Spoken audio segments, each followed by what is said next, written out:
Welcome back to Your Choice, presented by Hospice Care of the Lowcountry. I'm joined now by James Dismond, the Director of Business Development at Hospice Care of the Lowcountry. Thanks for being here, James. Excited. So we just watched the short film, Josh's Story, which was super touching, and I hope everybody thinks the same. You were actually there taking some pictures and filming a little bit.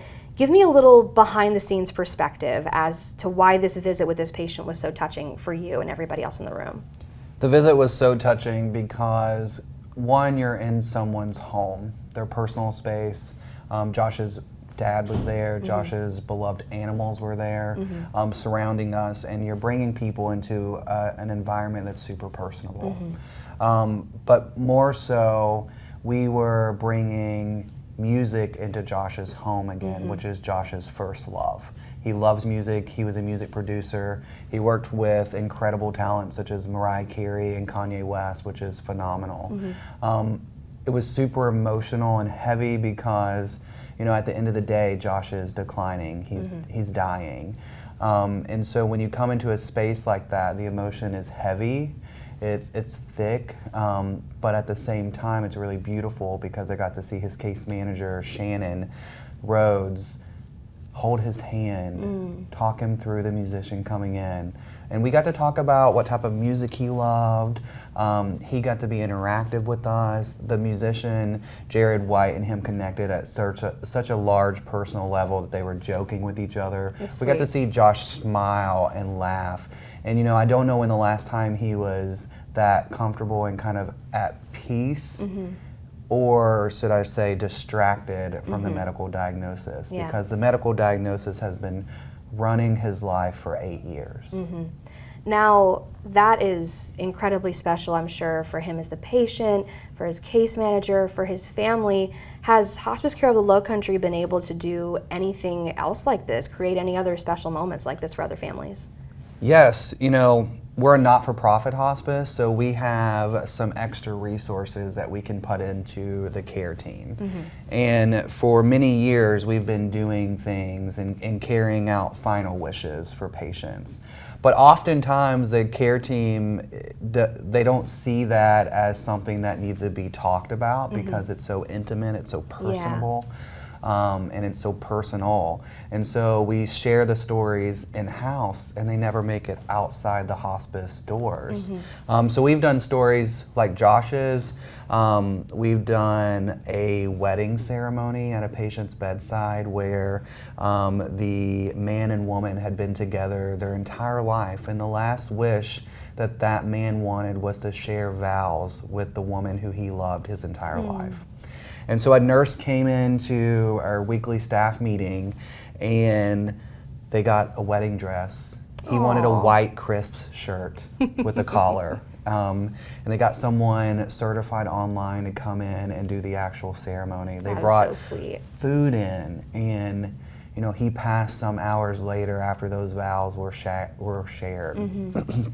More so, we got to reunite a man who was dying, who was Hispanic, and his family lived in Mexico. And they'd been separated for many, many years. So we sent a device down to Mexico, and they got to Skype when Skype was a really big thing. And now Zoom's the thing. But something that happened out of that was the hospice patient's children had never seen their family in Mexico.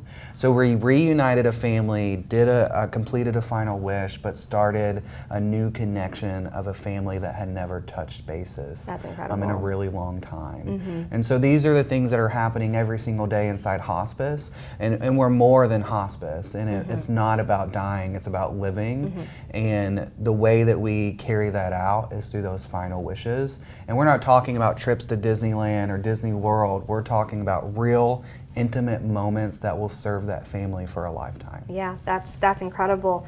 Why do you think getting these stories of kindness and granting these final wishes, why do you think it's so important to get these stories out to the public?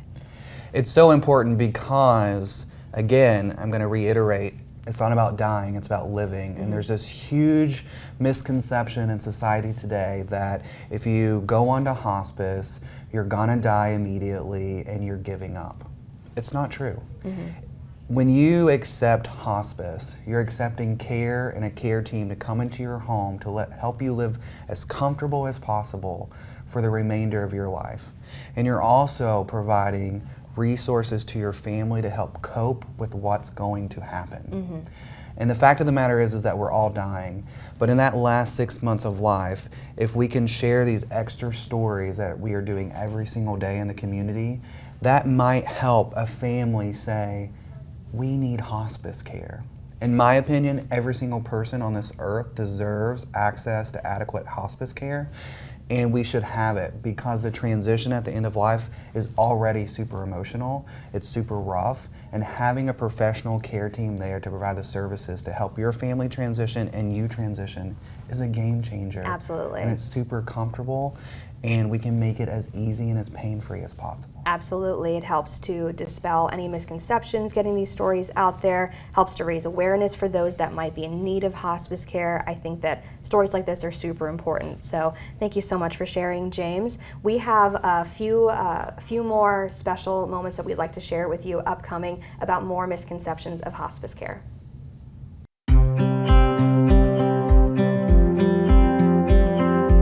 Hospice care is not a death sentence. And I think that most people, when they hear that your loved one is on hospice, the first words out of their mouth is, gee, I'm sorry. Well, that's not the response. The response is one of, I'm glad that you're getting the help that you need. We kind of think that once hospice is in there, you're gonna die the next day, and it's not that. It's about giving you quality of life for whatever life you have left. There's a lot of huge misconceptions. One that I definitely want to hit on is that when you enter hospice care that you're saying, I want to die, and it's going to happen in the next 1 to 3 days. Not true. Statistically proven, patients entering hospice care tend to live longer than not receiving hospice care. The actual statistic is most patients survive 29 to 30 days longer than expected. So that alone is telling us that hospice care is vital, but also because the family and the patient are getting those services that they need. The first misconception of hospice care is that you're giving up, when in fact what you're doing is you're offering a plan to your family as to how you want to handle end of life. And the goal of hospice care is to have those wishes honored as to how you want to die, where you want to die, what support you want. And that's what really hospice care does, is it makes sure that end-of-life experience for the patient and the family is as comfortable and as full of compassion as possible. Well, Hospice Care of the Lowcountry has had patients on hospice care for several years. And the way it should work is once the patient and the family knows that their loved one is terminal and is not receiving life-sustaining treatment, they need to sign up with a hospice program, whether it's Hospice Care of the Lowcountry or anyone else, because of all of the assistance that they'll be able to get and the proper care. We have hospice patients that are taken out to go fishing because they're fully mobile. But they do need the care. They are terminal. People need to understand that this isn't something to be sorry about. It's something to rejoice over. It's a service that every family that receives or knows that they have a loved one who is at the end of their life should take advantage of. It just makes a whole lot of sense.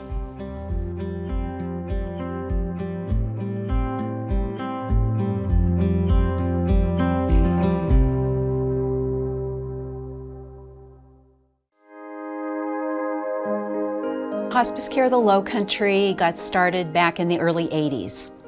The hospice movement was pretty new to the United States. There was a hospice in Connecticut in the late 70s. A couple volunteers on the island heard about the concept and thought, we need this on Hilton Head Island.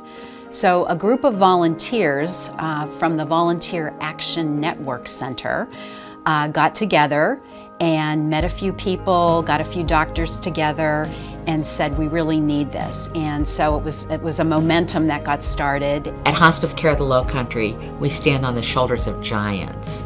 People in this community who 40 years ago heard about this concept of hospice care and wanted people on the island and in the whole Lowcountry area to have an opportunity to die with dignity. Literally, we can say for 39 years the community not only started this, but they've continued the support.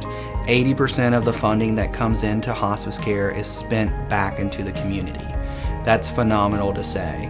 So not only are people donating, but you hear testimonials about volunteers. We have 154 active volunteers that are playing a role some way in the hospice care process. And it just became a snowball to where we are today with 30 staff members. It was a true community-based grassroots organization and nonprofit volunteer board as we are today.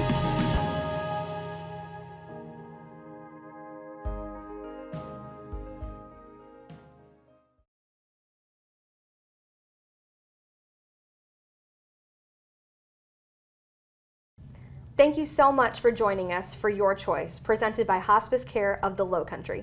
Connect with us online at www.hospicecarelc.org. And remember, it's not about dying, it's about living.